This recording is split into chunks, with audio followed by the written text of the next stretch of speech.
भगवान शिव कहते हैं, गरीबी से मुक्ति के लिए इन 3 बातों को किसी से ना बताएं।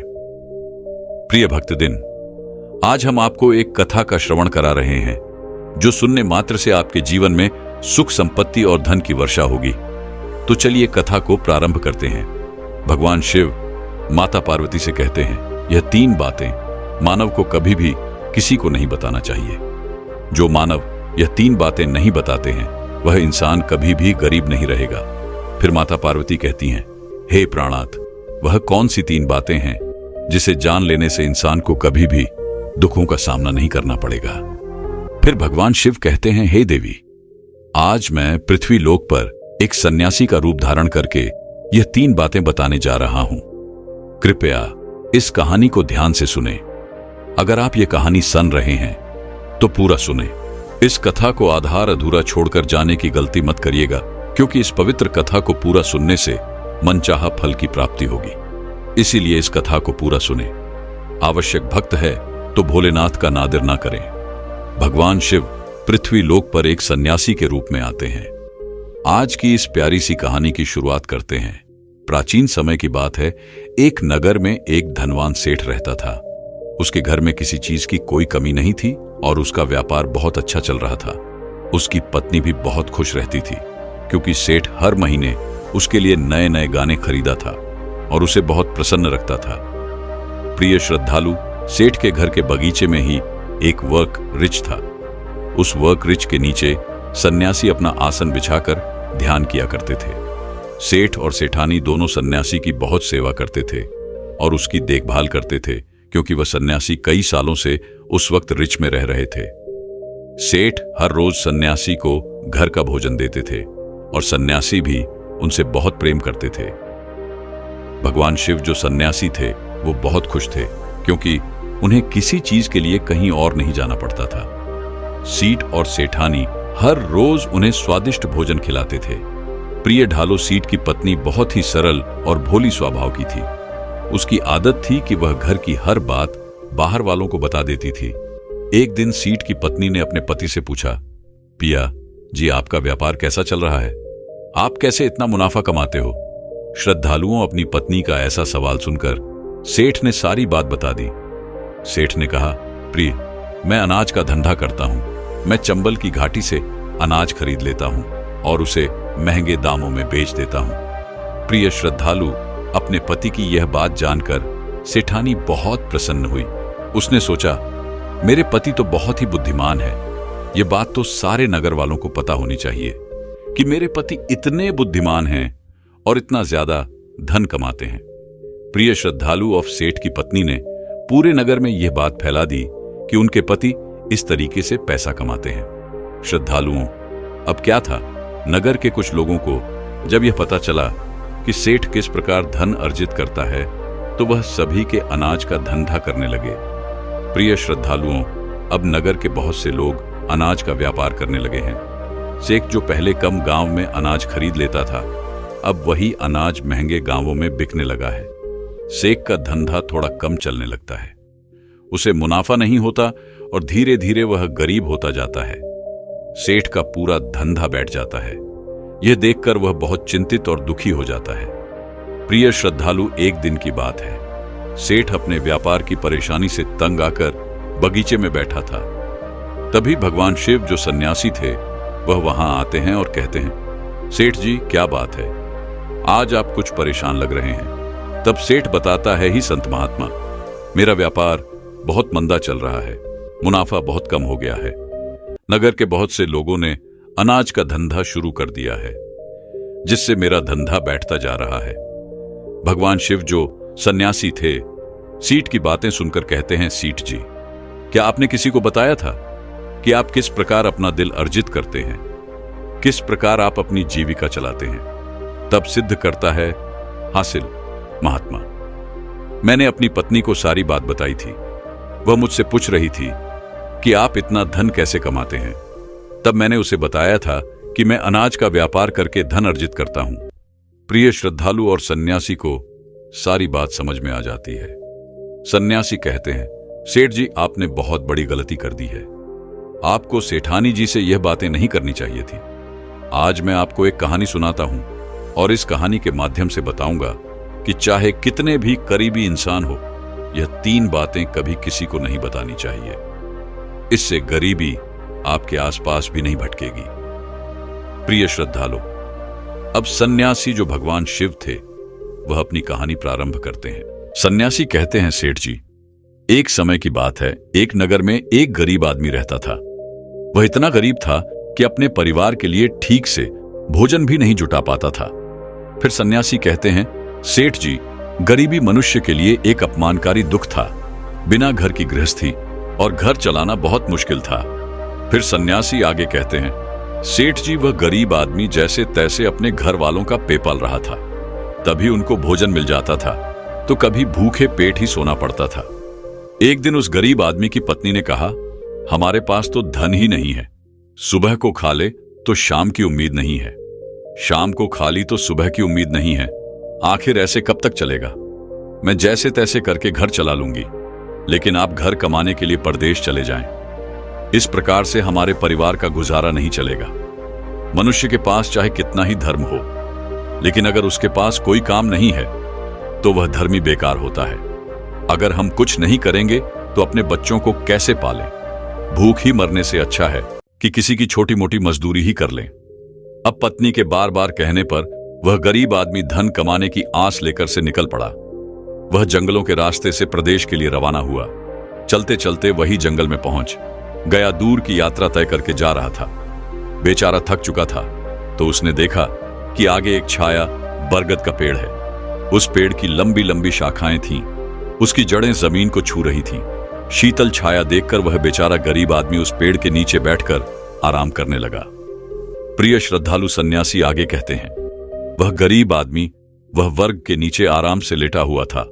तभी उसने देखा कि कहीं से एक सांक पाया और वह सांक उसी पेड़ पर चढ़ गया। गरीब आदमी उस सांप को गौर से देख रहा था। सोचने लगा कि यह सांप इस बरगद पर क्यों चढ़ रहा है और अब क्या करेगा। तभी उसने देखा कि उस पेड़ की डाल पर तोता और मैना का घोंसला था। घोंसले में तोता और मैना के बच्चे रखे हुए थे। सांप को देखकर तोता और मैना के बच्चे डर के मारे चिल्लाने लगे। वह गरीब आदमी देखते ही समझ गया कि यह दुष्ट सांप इन बच्चों को खाने आया है। सोचने लगा कि मैंने तो इन बच्चों को देख लिया है, अगर अब मैंने नहीं बचाता हूं तो मुझे बहुत पाप लगेगा। बच्चे तो बच्चे ही होते हैं, चाहे वे इंसान के हो या किसी पक्षी के बच्चों की हमेशा रक्षा करनी चाहिए। उधर एक सर उन बच्चों के पास पहुंच जाता है। तभी वह गरीब आदमी उठता है और फटाफट बरगद की पेड़ पर चढ़ जाता है। उसने उस सर्प को मार गिराया और नीचे फेंक दिया। फिर उसी बरगद के नीचे आकर लेट गया। तोता और मैना के बच्चे अपनी रक्षा करने वाले उस गरीब आदमी को मन ही मन बहुत दुआएं देने लगे। श्रद्धालुओं, उसी समय तोता और मीना अपने बच्चों के पास आते हैं। अपने माता पिता को पास आया देख तोता और मीना के बच्चे बहुत खुश होते हैं और उन्हें पूरी घटना बताएं कि आज इस वृक्ष के नीचे जो इंसान लेटा है वह हमारे लिए देवदूत बनकर आया है। हमें खाने के लिए एक भयंकर सर्प आया था। इसी इंसान ने उस भयानक सर को मारकर हमारे प्राण बचाए हैं। हम इसके ऋणी हो गए हैं। अगर यह इंसान उस तर्क को नहीं मारता तो आज हम हौसले में जीवित नहीं होते। इसका हम पर बड़ा एहसान हो गया है। अपने बच्चों के मुख से उस मुसाफिर की प्रशंसा सुनकर तोता और मैना बहुत खुश होते हैं। तोता और मैना उस गरीब आदमी के पास पहुंच जाता है और कहता है, ही मनुष्य, तुमने आज हमारे बच्चों की जान बचाकर हमें अपना ऋणी बना लिया है। आप कौन हो और कहां जा रहे हो? तोता और मैना की पूछने पर वह गरीब आदमी कहता है, ही पक्षियों, मैं ही गरीब आदमी हूं और धन कमाने के लिए प्रदेश जा रहा था। सफर का थका हारा था तो इस बरगद की छाया में बैठकर आराम करने लगा। तब मैंने देखा कि यह दुष्ट तक तुम्हारे बच्चों को खाने के लिए तुम्हारे घुसने के पास जा रहा था। मैंने उसे मार डाला। फिर तोता और मैना बोले, भाई, तुमने हम पर बहुत बड़ा उपकार किया है। संसार में सबसे बड़ी खुशी बच्चों से होती है। बच्चों से अधिक प्रिय तो किसी को कोई नहीं होता। आप भी तो धन कमाने अपने बच्चों के लिए ही जा रहे हैं। अब आपने हमारे बच्चों की जान बचाई है तो हम आपके बच्चों की भूख मिटाना चाहते हैं। तब उन्होंने बताया, हम दोनों तोता और मैना नाम की पक्षी हैं। हम हमेशा कीमती मोती खाते हैं और हमने सुना है कि यह मोती मनुष्यों के लिए बहुत मूल्यवान होते हैं। हम तुम्हें कुछ मोती देते हैं, तुम उन्हें बेचकर बाजार से कुछ खाने पीने का सामान ले आओ और आज से तू यहीं रहकर हमारे बच्चों की देखभाल करते रहना। हम तुम्हें इसी तरह से रोज ये कीमती मोती लाकर देते रहेंगे। तोता और मैना की बात सुनकर वह गरीब आदमी खुश हो गया। सोचता है कि अगर हमें यही धन मिलेगा तो हम बाहर क्यों जाएंगे। प्रिय श्रद्धालु, वह आगे कहता है कि सेठ जी, वह गरीब आदमी तोता से कुछ मोती लेकर बाजार गया और अपने खाने पीने का सामान खरीद लाया। उस वृक्ष के नीचे उसने एक झोपड़ी बना ली और वहीं रहने लगा और तोता मीना के बच्चों की देखभाल करने लगा। आपको तोता और मीना निश्चित हो गए। उन्हें उनके बच्चों की रक्षा करने वाला मिल गया था। अब वे निश्चिंत होकर भोजन के लिए सुबह अपने घोंसले से उठ जाते थे और शाम को लौटकर आते थे। अपने बच्चों को घोंसले में सुरक्षित देखकर वे बहुत खुश होते थे और उस गरीब आदमी का धन्यवाद करते थे और उसे कुछ मोती लाकर देते थे। इस तरह से धीरे धीरे गोता और मैना की नौकरी करते हुए उस गरीब व्यक्ति को 2 महीने भी गए थे। इधर तोता और मैना के बच्चे भी बड़े हो गए। अब उस गरीब आदमी को अपनी पत्नी और बच्चों की याद आने लगी। एक दिन उसने तोता और मैना से कहा कि हम अपने घर जाना चाहते हैं, पता नहीं हमारी पत्नी और बच्चे कैसे हैं। तब तोता और मैना बोले, हे भाई, अब तुम निश्चिंत होकर अपने घर जाओ और अपने बच्चों के साथ रहो। हमारे बच्चे गया उड़ने के काबिल हो गए हैं, आप कोई भय नहीं है। इस तरह से धीरे धीरे गोता और मैना की नौकरी करते हुए उस गरीब व्यक्ति को 2 महीने भी गए थे। इधर तोता और मैना के बच्चे भी बड़े हो गए। अब उस गरीब आदमी को अपनी पत्नी और बच्चों की याद आने लगी। एक दिन उसने तोता और मैना से कहा कि हम अपने घर जाना चाहते हैं, पता नहीं हमारी पत्नी और बच्चे कैसे हैं। तब तोता और मैना बोले, हे भाई, अब तुम निश्चिंत होकर अपने घर जाओ और अपने बच्चों के साथ रहो। हमारे बच्चे गया उड़ने के काबिल हो गए हैं, आप कोई भय नहीं है। तुम अपनी पत्नी और बच्चों को देखो, तभी तुम्हें हमसे मिलने का मन हो तो इसी स्थान पर आ जाना। श्रद्धान हो। इतना कहकर होता और मैना उस गरीब आदमी को ढेर सारी मोती दे देते हैं। अब वह गरीब व्यक्ति उन मोतियों को अपने साथ लेकर अपने घर पहुंच जाता है। उसने वह मोती अपनी पत्नी को दिखाए तो उसकी पत्नी बहुत प्रसन्न हुई। उसने पूछा, पतिदेव, तुम ये कीमती मोती कहां से लेकर आए हो? तब उस आदमी ने बताया, है प्यारी, मैं बीते 2 महीने से एक तोता और मीना की नौकरी कर रहा था। उन्हीं ने मुझे यह कीमती मोती दिए हैं। ये मोती बहुत कीमती और अनमोल है। इन्हें बेचकर हम अपना घर और बड़ा बनवाएंगे, अपने बच्चों को अच्छे वस्त्र लाकर देंगे और तुम्हारे लिए भी नए नए गहने बनवाएंगे। प्रिय श्रद्धानु, भगवान शिव सन्यासी रूप में कहते हैं, सेठ जी, अब वह आदमी उन मोतियों को बेचकर बाजार से अपने घर का सारा जरूरी सामान ले आया और अपना नया घर बनवाने लगा और वह आराम की जिंदगी जीने लगा। प्रिय श्रद्धालु, उस नगर के राजा प्रताप सिंह जी का जी रोग से ग्रसित हो गया। नगर में दूर दूर से बड़े बड़े वैद्य राजा को देखने आए और अपने अपने तरीके से इलाज शुरू कर दिया, लेकिन राजा के स्वास्थ्य में कोई सुधार नहीं हुआ। जब किसी के इलाज से राजा ठीक नहीं हुए तो एक वैद्य ने राजा से कहा, महाराज, आपकी जिंदगी बच सकती है। अगर आपको तोते के बच्चे का मांस मिल जाए तो आप हमेशा के लिए ठीक हो जाएंगे। इस प्रकार वैद्य की बात सुनकर राजा प्रताप सिंह ने अपने राज्य में घोषणा करवा दी कि जो कोई उसे तोता लाकर देगा उसे सोने के सिक्के दिए जाएंगे। प्रिय श्रद्धालु, धीरे धीरे यह बात पूरे राज्य में फैल गई। सब लोग तोती की तलाश में इधर उधर लग गए, पर किसी को भी तोता नहीं मिला। एक दिन गरीब आदमी की स्त्री अपने पड़ोस में कुछ स्त्रियों के साथ बैठकर बात कर रही थी। कुछ घर गृहस्थी की बातें हो रही थी। बातों ही बातों में तोते की चर्चा खेल गई। एक स्त्री बोली, बहन, क्या तुम्हें पता है कि राजा साहब ने तोते का बच्चा लाने का आदेश दिया है? तोते लाना कोई आसान काम नहीं है। जब गरीब आदमी की पत्नी ने सुना कि राजा साहब बीमार है और उन्होंने घोषणा की है कि जो कोई उन्हें तोता का बच्चा लाकर देगा उसे सोने के सिक्कों से माला माल कर देंगे, यह सुनकर उस गरीब आदमी, बड़ी बात है, मेरे पति तो 2 महीने तोता और मैना की नौकरी करके आए हैं, वही एक नहीं कई तोती ला सकते हैं। एक ना कहने के बाद वह अपने घर चली गई। नगर की स्त्रियों ने उसकी बात सुनी और अपने पतियों से बताएं। धीरे धीरे यह बात पूरे नगर में फैल गई। राजा ने भी सुना कि उनके राज्य में एक व्यक्ति है जो तोता और मैना के पास नौकरी करके आया है। राजा ने अपने सैनिकों को आदेश दिया कि उस आदमी को पकड़कर लाए और उससे कहे कि वही तोता का बच्चा लाकर दे। राजा ने कहा, इसके बदले हम तुम्हें मुंह मानव ही नाम देंगे। यह सुनकर वह आदमी घबरा गया और बोला, महाराज, आप मेरे प्राण ले लो, पर मैं आपको तोता का बच्चा लाकर नहीं दे सकता। मैंने तो उनकी जान बचाई थी एक रक्षा, भक्षक कैसे बन सकता है।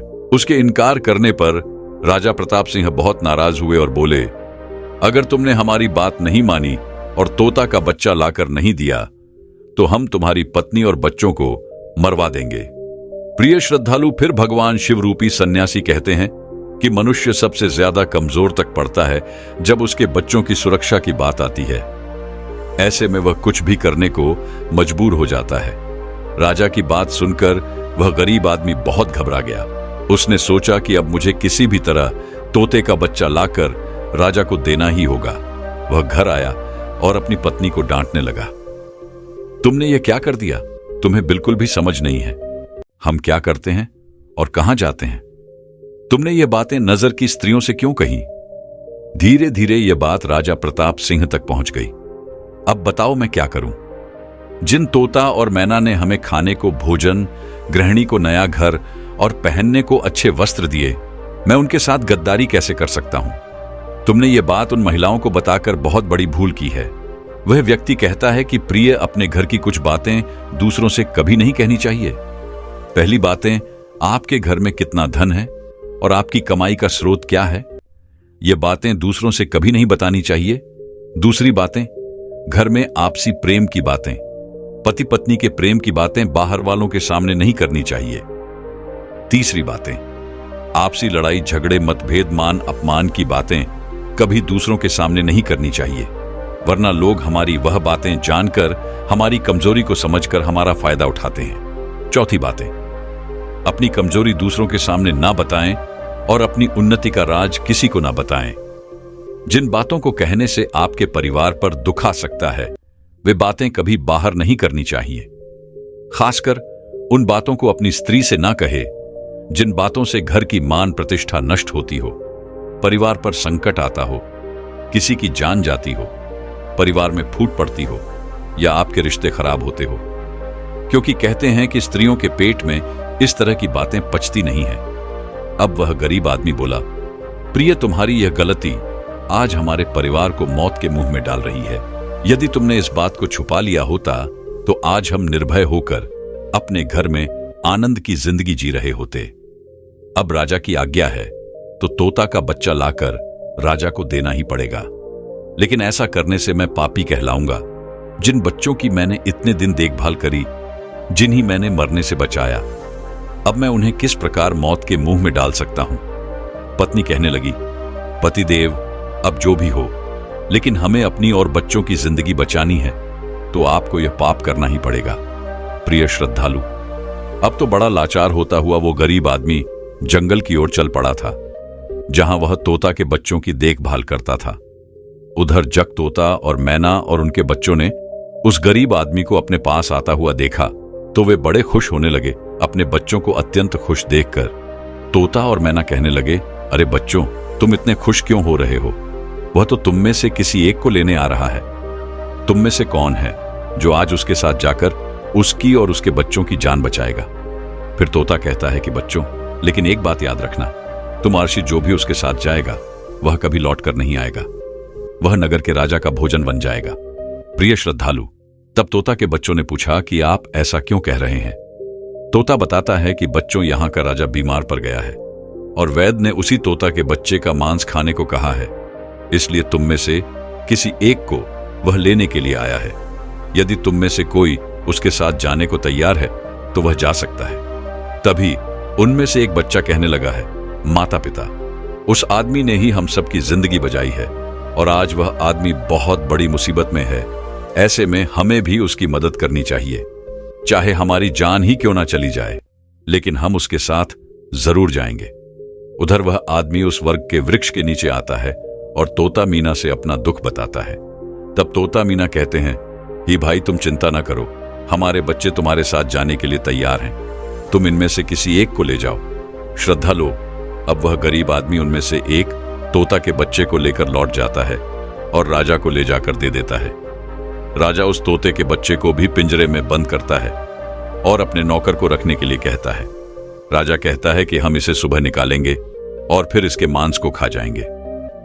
प्रिय श्रद्धालु, अब क्या होता है कि राजा प्रताप सिंह का एक बेटा था जो पशु पक्षियों से बहुत प्रेम करता था। उसे यह नहीं पता था कि यह तोता उसके पिता के खाने के लिए लाया गया है। वह अपने मित्रों के साथ उसी जगह पर खेल रहा था जहां तोते का बच्चा पिंजरे में कैद था। राजकुमार ने जब एक सुंदर तोते को पिंजरे में बंद देखा तो वह उसके साथ खेलने लगा।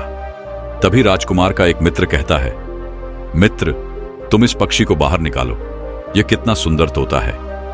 पिंजरे में इसका रहना बिल्कुल सही नहीं है, हम इसे आजाद कर देते हैं। अपने मित्र की बातें सुनने के बाद राजकुमार ने उस तोते के बच्चे को पिंजरे से बाहर निकाल देता है। जैसे ही वह पिंजरा खोलता है, तोता का बच्चा आकाश में उड़ जाता है। धीरे धीरे यह बात राजा तक पहुंची कि आपके राजकुमार ने इस धोती को छोड़ दिया है। अब आपके प्राण बचाना बड़ा ही मुश्किल है। यह सुनकर राजा को बहुत गुस्सा आया। उन्होंने तुरंत राजकुमार को बुलाया और गुस्से में कहा, अरे नादान को, तूने उस तोते के बच्चे को क्यों छोड़ दिया? राजकुमार बहुत घबरा गया और बोला, पिताजी, मुझे क्या पता था कि वह उड़ जाएगा, मैं तो उसके साथ खेलना चाहता था। अपने पुत्र की बात सुनकर राजा को और भी गुस्सा आया। उन्होंने उसे नगर से निकालने का आदेश दे दिया। प्रिय श्रद्धालु, अब राजा के सैनिक राजकुमार को नगर की सीमा से बाहर छोड़ देते हैं।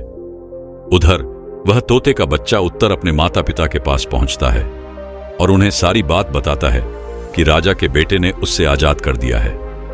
तोता और मैना ने जब अपने बच्ची को देखा तो कहा, खुद राजा के बेटे ने तुम ही तो आजाद कर दिया, लेकिन वह खुद संकट में फंस गया है। उसकी दुष्ट पिता ने उसे नगर से बाहर निकाल दिया है। अब उसकी जिंदगी की जिम्मेदारी तुम्हारे ऊपर है। तुम जाओ और उसकी मदद करो। प्रिय श्रद्धालु, तोता राजकुमार की मदद करने के लिए उसके पास पहुंच जाता है। राजकुमार उसे देखते ही पहचान लेता है, यह तो वही पक्षी है जिसे मैंने पिंजरे से आजाद किया था। राजकुमार कहता है, तुम्हारी वजह से मुझे मेरे पिता ने नगर से निकाल दिया है। अब तुम ही बताओ, मैं क्या करूं, कहां जाऊं? तोता कहता है, मित्र, तुम चिंता मत करो, तुमने मेरी जान बचाई थी, इसीलिए मैं तुम्हारी मदद करने आया हूं। दुख सुख में अब मैं तुम्हारे साथ ही रहूंगा, श्रद्धा हो। अब राजकुमार खुश हो जाता है क्योंकि उसे कम से कम एक साथ ही तो मिल ही गया था।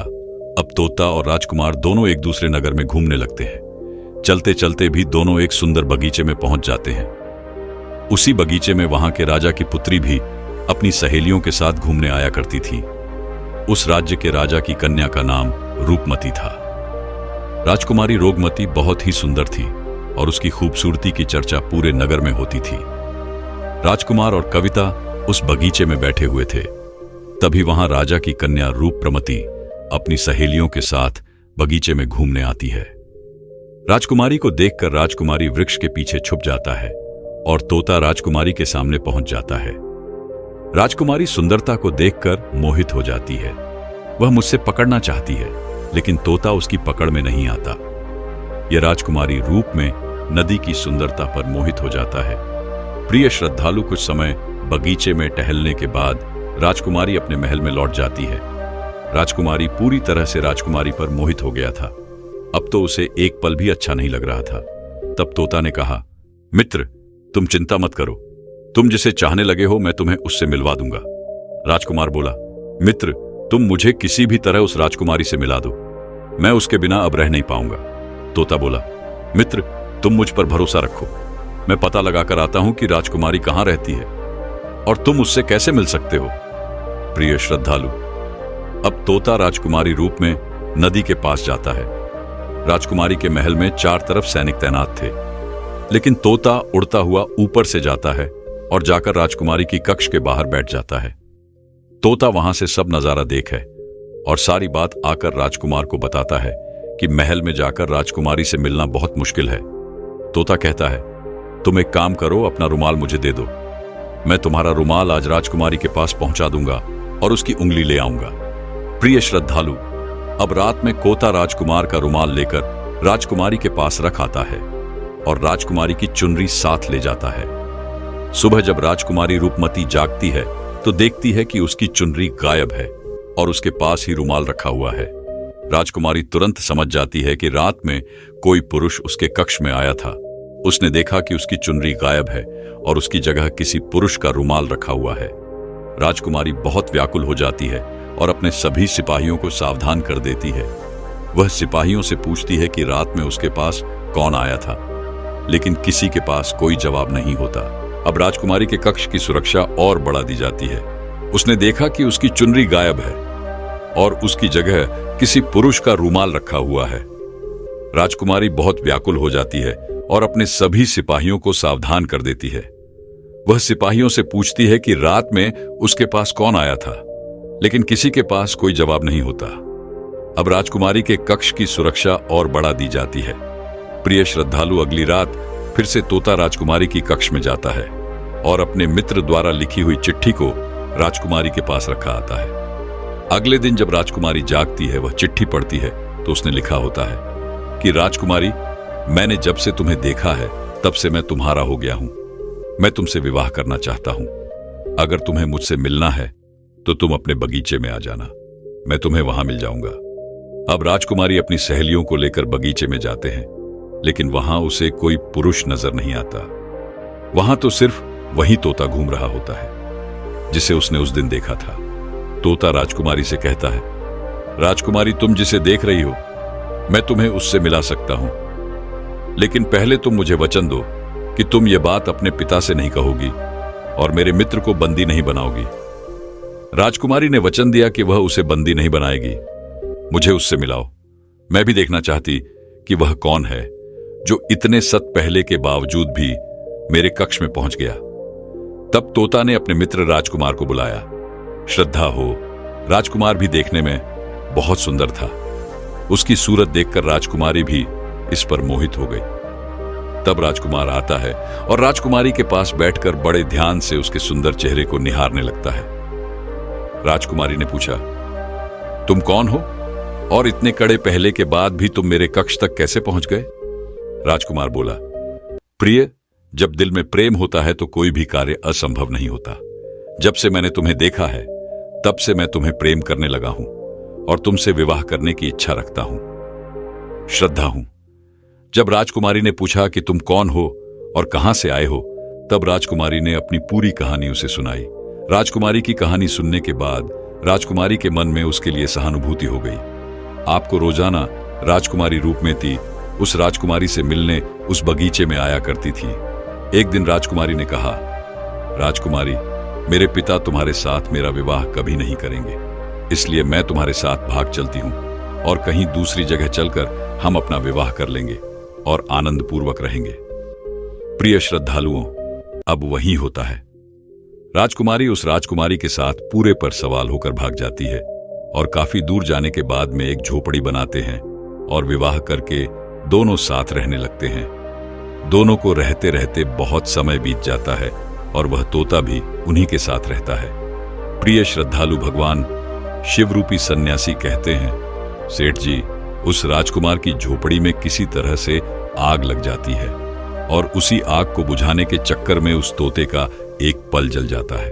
तब तोता ने कहा, देखो मित्र, अब आप अपने घर चले जाएं। अब आपके पिता का गुस्सा भी शांत हो चुका होगा। अब आपके पिता आपसे कुछ नहीं कहेंगे। जब वह आपको अपनी बहू के साथ देखेंगे तो वह आपको माफ कर देंगे। मेरा तो एक पल चल गया है, मैं हो नहीं सकता, इसलिए मैं कुछ दिन तक ही रहकर अपने मन होने का इंतजार करता हूं। जब मेरा पल दोबारा हो जाएगा तो मैं आपसे मिलने के लिए जरूर रहूंगा।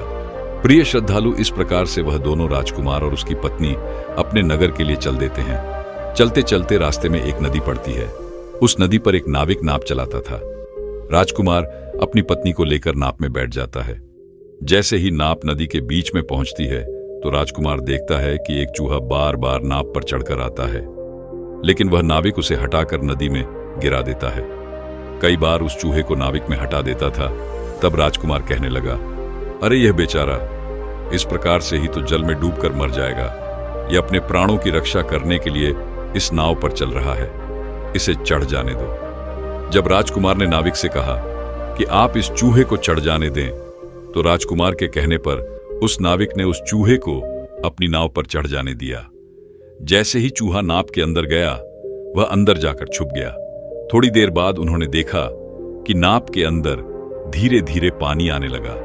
प्रिय श्रद्धालु, उसी चूहे ने नाव को काटकर उसमें छेद कर दिया था, जिससे नाव में पानी भरने लगा। जब नाव में पानी बढ़ने लगा तो नाव पानी में डूबने लगी। धीरे धीरे जब नाव पूरी तरह डूब गई तो उसी समय राजकुमारी और राजकुमार पानी में बहने लगे। पानी के बहाव से राजकुमार बहुत दूर पहुंच गया और राजकुमारी रूपमती भी उसी पानी में बहती हुई राजा के बगीचे में जा पहुंची। बगीचे में रहने वाला माली जब राजकुमारी को बेहोश अवस्था में नदी के किनारे पड़ा दे आता है तो वह जाकर राजा को यह खबर देता है। राजा जब सुंदर लड़की को देखता है तो वह उस पर मोहित हो जाता है और सुंदर राजकुमारी को देखकर उसे अपने महल में ले आता है और राज्यावेदय से उसका इलाज करवाता है। श्रद्धा लोग कुछ दिन बीतने के बाद जब राजकुमारी ठीक हो जाती है तो एक दिन वह देखती है कि राजा उसकी करीब खड़ा है। राजा ने पहले ही राजकुमारी रूपमती के चेहरे को निहार रखा था। अब वह राजकुमारी से विवाह करना चाहता था। राजा कहने लगा है, राजकुमारी, तुम्हारा भी इस दुनिया में कोई नहीं है। अब तुम हमारी पत्नी बन जाओ, तुम हमारी रानी बन जाओ और हमारे मालों में बड़े आराम के साथ रहो। प्रिय श्रद्धालु, राजकुमारी रूपमती बहुत ही बुद्धिमान थी। उसने अपने मन में विचार किया कि यदि वह इस समय राजा को विवाह करने से मना करती है तो राजा उसके साथ जबरदस्ती करेगा। इसलिए उसने राजा से कुछ दिनों के लिए समय मान लिया। रूपमती बोली, राजा साहब, पूरे दिन घर जाओ, उसके बाद मैं तुमसे विवाह कर लूंगी। अब राजकुमारी उसी राजा के महल में रहने लगी और गरीब असहाय लोगों को भोजन करवाने लगी। श्रद्धा, वह उधर क्या होता है? उसका जो पति था राजकुमार, जो पानी में बह गया था, वह बेचारा मुसीबत का मारा हुआ इधर उधर घूमता हुआ उसी जगह पर भोजन की तलाश में पहुंच जाता है। जहां राजकुमारी गरीबों को भोजन कराती थी वही राजकुमार भी पहुंच गया। राजकुमारी ने उसे देखते ही पहचान लिया और उसकी आंखों में आंसू आ गए। राजकुमारी ने राजकुमारी को एकांत में बुलाया और सारी बात बताई। उसने कहा, ही स्वामी, आप यहां आराम से रहिए और इसी राजा की नौकरी कीजिए। जब हमें मौका मिलेगा तब हम यहां से भाग चलेंगे। श्रद्धा लो, राजकुमार उसकी बात से सहमत हो गया और राजा का नौकर बनकर महल में रहने लगा। वह राजकुमारी रूपमती की सहायता करने लगा और गरीबों को भोजन परोसने लगा। लेकिन राजा को यह नहीं पता था कि राजकुमार उसका पति है। राजा को उसे अपना नौकर समझता था। प्रिय श्रद्धालु, इस प्रकार राजकुमारी रूपमती राजकुमार के साथ पक्षियों को दाना चुभाती थी। एक दिन वही तोता राजकुमारी के यहां दाना चुभने आया। अब उसके नए पल निकल आए थे। जब उसने दाना छुपने आया तो राजकुमार और राजकुमारी को पहचान लिया। राजकुमारी रूपमती ने तोता को देखा तो उसकी आंखों में आंसू छलक आए। उन्होंने तोता को पूरी कहानी सुनाई कि वे इस प्रकार से यहां वंश चुके हैं और राजा को भी नहीं पता कि वे पति पत्नी हैं। तब तोता कहने लगा, हे राजकुमार, आप चिंता मत करो, आज रात राजा के सभी सैनिक सो जाएंगे, तब हम तुम्हें यहां से निकालकर तुम्हारे पिता के घर पहुंचा देंगे। प्रिय श्रद्धालु, वही हुआ जो होना था। जब रात होती है तो राजा के सभी सिपाही गहरी नींद में सो जाते हैं। जब सभी सैनिक सो गए तो उसी समय राजकुमारी और राजकुमारी महल से निकल पड़े। रात के अंधेरे में वह राजकुमारी रखने पिता प्रताप सिंह के राज्य में पहुंच गया। राजकुमार अपनी पत्नी को साथ लेकर अपने पिता के पास पहुंचा। उन्हें देखकर राजकुमार का पिता बहुत प्रसन्न हुआ। उसे अपनी करनी पर पश्चाताप हुआ कि उसने अपने गोत्र को नगर से निकालकर बहुत बुरा किया। वह बार बार अपनी कोद से क्षमा मांगता है। तब राजकुमार ने बताया है, पिताजी, मेरी रक्षा उसी कोती ने की जिसे आप मारकर खाना चाहते थे। उसी ने मेरे प्राण बचाए हैं और मुझे शत्रुओं से छुटकारा दिलाया है। राजकुमार के मुख से तोते की बात सुनकर राजा बहुत प्रसन्न हुआ और उसी दिन से राजा ने प्रयोग किया कि आज से हमारे राज्य में कोई भी पशु पक्षियों को नहीं मारेगा और सभी लोग उन्हें गाना देंगे। प्रिय श्रद्धालु, इतनी कहानी सन्यासी सेठ जी को सुनाते हैं और बताता है कि देखा सेठ जी, इस प्रकार कुछ बातें बताने पर जीवन में घोर संकट आ सकता है। इसलिए यह वाकई किसी को भी नहीं बताना चाहिए। जैसे आपने अपनी पत्नी को बताया कि आप किस प्रकार न अर्जित करते हैं और आज आपका व्यापार खतरे में है। प्रिय श्रद्धालु, सेठ जी को अपनी गलती का एहसास होता है और वह अपनी पत्नी को समझाते हैं कि तुम इन बातों को किसी को मत बताया करो। फिर भगवान शिव कहते हैं, ही देवी, हमारी आज की यह कहानी यही समाप्त होती है। इस वीडियो को बोलते समय कोई त्रुटि हो तो मैं क्षमा चाहती हूं। उम्मीद है आप सभी को यह वीडियो अच्छी लगी होगी। अगर आप शिव के सच्चे भक्त हैं तो चैनल को सब्सक्राइब और वीडियो को लाइक करके कमेंट में हर हर महादेव लिख लीजिए।